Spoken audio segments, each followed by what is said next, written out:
Good evening, Max. Good evening, Ben. Welcome. To this episode of Greek mythology. In this episode, we will be learning about Apollo and Daphne. Once upon a time. Eros. Apollo. Daphne. Canus.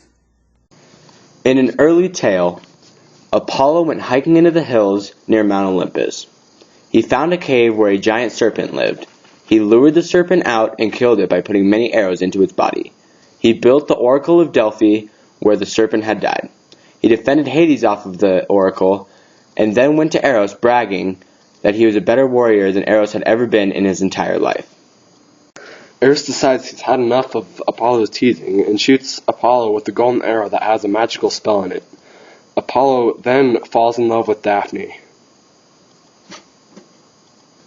Not only did Eros put a spell onto Apollo, but he also put one on Daphne too by shooting her with a lead arrow.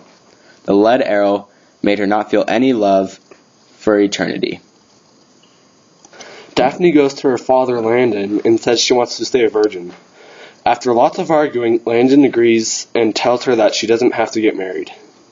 Apollo chases Daphne to convince her to marry him. When Apollo catches up to Daphne, she cries to Landon for help.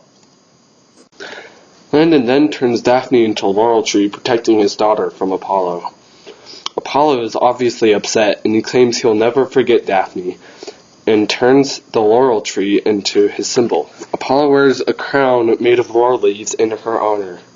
He also decorates his lyre and bow with the engravings of memories of Daphne. Apollo swears that the laurel tree will never rot and keep its color. The laurel tree bows its head in gratitude. And that concludes this episode about Apollo and Daphne and a tragic love story. I hope this has educated, explained, and entertained you all. This is Ben. And this is Max. And we're signing off. That was pretty good.